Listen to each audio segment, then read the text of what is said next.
Good morning students. जैसा कि इसके पहले वाले लेक्चर में आप लोगों को टाइप्स ऑफ केमिकल रिएक्शन के बारे में बताया गया था, जिसमें हम लोगों ने 5 टाइप के केमिकल रिएक्शन के बारे में डिस्कस किया था। लास्ट था आपका रिडॉक्स रिएक्शन। रिडॉक्स रिएक्शन में हम लोगों ने रिड्यूसिंग एंड ऑक्सीडाइजिंग रिडक्शन और ऑक्सीडेशन केमिकल रिएक्शन के बारे में डिस्कस किया था। उसमें एक टॉपिक थोड़ा बचा था जिसमें था रिड्यूसिंग एंड ऑक्सीडाइजिंग एजेंट। तो आज हम लोग इसको डिस्कस करेंगे। तो पहले लेते हैं ऑक्सीडाइजिंग एजेंट। ऑक्सीडाइजिंग एजेंट क्या होता है? Species which reduce itself and oxidise other. Oxidise other means ऐसे स्पीसीज जो कि खुद रिड्यूस हो जाए लेकिन दूसरे को ऑक्सीडाइज कर दें। दूसरे को क्या करें? ऑक्सीडाइज कर दें। तो ऐसे स्पीसीज को ऑक्सीडाइजिंग एजेंट कहता है। मतलब जो दूसरे को ऑक्सीडाइज कर रहे हों। आप ये जानते हैं किसी भी केमिकल रिएक्शन में ऑक्सीडेशन और रिडक्शन साइमल्टेनियसली होता है, एक साथ होता है। मतलब अगर किसी का ऑक्सीडेशन होगा तो दूसरे का रिडक्शन होना ही होना है। मतलब अगर एक कोई एजेंट किसी का ऑक्सीडेशन कर रहा है, किसी को ऑक्सीडाइज कर रहा है, तो इसका मतलब वो खुद क्या हो जाएगा? रिड्यूस हो जाएगा। तो ऐसे स्पीसीज जो खुद रिड्यूस हो रहे हों लेकिन दूसरे को ऑक्सीडाइज कर रहे हों, ऐसे स्पीसीज को हम लोग क्या कहते हैं? Oxidising agent. यहाँ पर केमिकल रिएक्शन के थ्रू हम लोग इसको डिस्कस करेंगे। इसमें देखिए जिंक है, कॉपर सल्फेट से रिएक्ट कर रहा है, जिंक सल्फेट बना रहा है और कॉपर रिड्यूस हो रही है। मतलब कॉपर क्या हो रही है? रिड्यूस। तो यहां पर देखिए जिंक सल्फेट में कन्वर्ट होकर ऑक्सीडाइज हो जा रहा है। यहां पर जिंक 0 में है, जिंक में कोई भी इलेक्ट्रॉन नहीं है, कोई चार्ज नहीं है। लेकिन इसमें जब आप देखेंगे जिंक में 2+ चार्ज है। इसने 2 इलेक्ट्रॉन रिड्यूस किया है, 2 इलेक्ट्रॉन रिमूव किया है। और इलेक्ट्रॉन रिमूवल ऑफ इलेक्ट्रॉन क्या कहलाता है? ऑक्सीडेशन। मतलब इसका क्या हुआ है? ऑक्सीडेशन। ये क्या हुआ है? ऑक्सीडाइज हुआ है। जब ये ऑक्सीडाइज हुआ है तो ये वाला कंपाउंड क्या हुआ? इसमें से कॉपर रिड्यूस हो रहा है। मतलब ये क्या हो गया है? रिड्यूसिंग एजेंट है। ये रिड्यूस कर रहा है। और जो रिड्यूस खुद हो रहा हो और दूसरे को ऑक्सीडाइज कर रहा हो, तो ऐसे एजेंट आपके ऑक्सीडाइजिंग एजेंट कहलाते हैं। ऐसे एजेंट आपके ऑक्सीडाइजिंग एजेंट कहलाते हैं। ओके, तो यहां पर ये ऑक्सीडाइजिंग एजेंट है और ये रिड्यूसिंग एजेंट हुआ। ये क्या हो जाएगा? रिड्यूसिंग एजेंट, जो हम लोग अगले टॉपिक में अपने देखेंगे। ठीक, मतलब ऐसे कंपाउंड जो खुद तो रिड्यूस हो रहे हों लेकिन दूसरे को ऑक्सीडाइज कर दें, ऐसे कंपाउंड को ऑक्सीडाइजिंग एजेंट कहते हैं। Reducing agent species which oxidise itself and reduce other. जो खुद तो ऑक्सीडाइज हो रहे हों लेकिन दूसरे को क्या कर रहे हों? रिड्यूस कर दे रहे हो। खुद क्या हो रहे हो? ऑक्सीडाइज, और दूसरे को रिड्यूस दे रहे हैं। वही एग्जाम्पल यहाँ पर लिया गया है, समझने में और आसानी होगी। यहाँ पर देखिए जिंक है, जिंक सल्फेट में ऑक्सीडाइज हो रहा है। यहाँ पर कॉपर सल्फेट को कॉपर में रिड्यूस कर दे रहा है। मीन्स जिंक क्या हो जाएगा? खुद ऑक्सीडाइज हो रहा है लेकिन इसको रिड्यूस कर रहा है। तो ये क्या हो जाएगा? Reducing agent. ये क्या हो जाएगा? Reducing agent. तो किसी भी कंपाउंड में आप अगर केमिकल रिएक्शन हो रही है तो उसमें ऑक्सीडेशन और रिडक्शन एक साथ होते हैं। अगर कोई भी एक कंपाउंड ऑक्सीडाइज हो रहा है तो दूसरा वाला रिड्यूस होगा ही होगा। दूसरा वाला क्या होगा?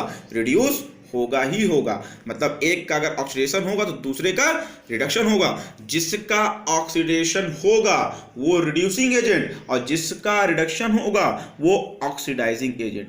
मतलब जिस भी मेटल एलिमेंट कंपाउंड का ऑक्सीडेशन होगा वो रिड्यूसिंग एजेंट होगा और जिसका रिडक्शन होगा वो ऑक्सीडाइजिंग एजेंट होगा।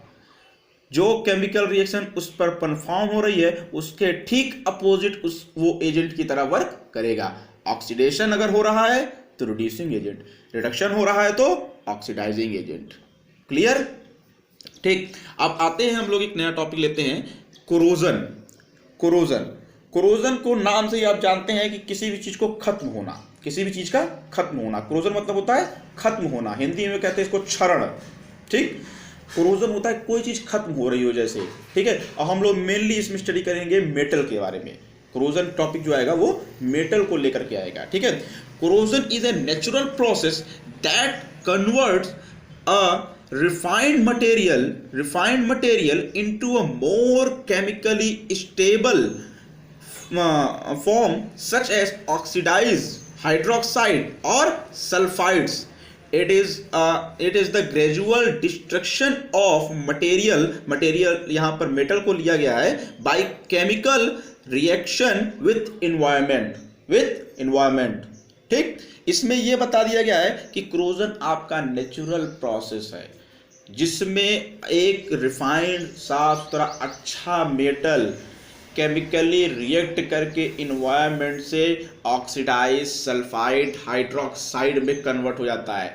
जैसे ही ये किसी और कंपाउंड में कन्वर्ट होगा, इसकी मेटालिक प्रॉपर्टी डिस्ट्रक्ट कर जाएगी, खत्म हो जाएगी, कोरोड कर जाएगी, जिसकी वजह से वो मेटल ना रह कर कुछ और कन्वर्ट हो जाएगा, किसी और में कन्वर्ट हो जाएगा। इसीलिए इसको कहते हैं हम लोग कोरोजन। इसको क्या कहते हैं? कोरोजन। और कोरोजन होगा क्या? एनवायरनमेंट में प्रेजेंट ऑक्सीजन से रिएक्ट करेगा, वाटर से रिएक्ट करेगा, जिसके बाद उसके ऊपर किसी अदर कंपाउंड की लेयर बन जाएगी, वो किसी और कंपाउंड में कन्वर्ट हो जाएगा और उसकी मेटालिक प्रॉपर्टी खत्म हो जाएगी, जिससे हम कह सकते हैं कि वो मेटल अब धीरे धीरे खत्म हो रहा है। इसका सबसे बढ़िया एग्जांपल आपके डेली लाइफ में आता है rusting of iron. Rusting of iron, जिसमें आप जानते हैं कि अगर आयरन को खुले में छोड़ दीजिए, एनवायरनमेंट में छोड़ दीजिए, ऑक्सीजन और मॉइस्चर से रिएक्ट करके तुरंत किस में कन्वर्ट हो जाता है? तुरंत नहीं, कुछ समय बाद। तो ये बहुत ही स्लो प्रोसेस होता है, धीरे धीरे करके उसमें एक ब्राउन कलर की एक लेयर बन जाती है, जिसमें मेटल की कोई प्रॉपर्टी नहीं होती है। वो काफ़ी ब्रिटल होता है और आसानी से टूट जाता है, जिसको आप जंग कहते हैं, रस्ट कहते हैं। ठीक है, जंग कहते हैं, रस्ट कहते हैं। ठीक, तो ये प्रोसेस आपका कोरोजन के ही अंदर आएगा। Rusting of iron is a very good example of corrosion. Rusting of iron is a very good example of corrosion. इसमें देखिए रस्टिंग ऑफ आयरन का जो केमिकल रिएक्शन है, इट इज बहुत इंपॉर्टेंट है बेटा। रस्टिंग ऑफ आयरन का chemical reaction बहुत इंपॉर्टेंट है। आप इसको देख सकते हैं कि 2 एटम आप आयरन का लीजिए, 3 मॉलिक्यूल ऑक्सीजन का और 3H2O। यहाँ पर मॉइस्चर कितना लिया गया है ये कोई भी क्लियरिफाई नहीं किया गया है। मॉइस्चर कितना है क्लियरिफाई नहीं किया गया है। 2H2O is a moisture present in atmosphere. ठीक, और आपका फॉर्मूला बन जाता है 2Fe2O3.XH2O। यहाँ पर Fe2O3.XH2O, this is the chemical formula of rust. This is the chemical formula of rust. इस केमिकल रिएक्शन को बहुत ध्यान से आप लोग पढ़ लीजिए, ये बोर्ड एग्जाम में कई बार आया हुआ है और हो सकता है कि पूछा भी जा सकता है, कभी कभी पूछ लेता है। रस्टिंग ऑफ आयरन को डिस्कस करिए और विद केमिकल इक्वेशन। ठीक, कोरोजन में भी इसको आप यूज कर सकते हैं, कोरोजन में भी एग्जाम्पल के फॉर्म में इसको यूज करते हैं। Okay, now thank you.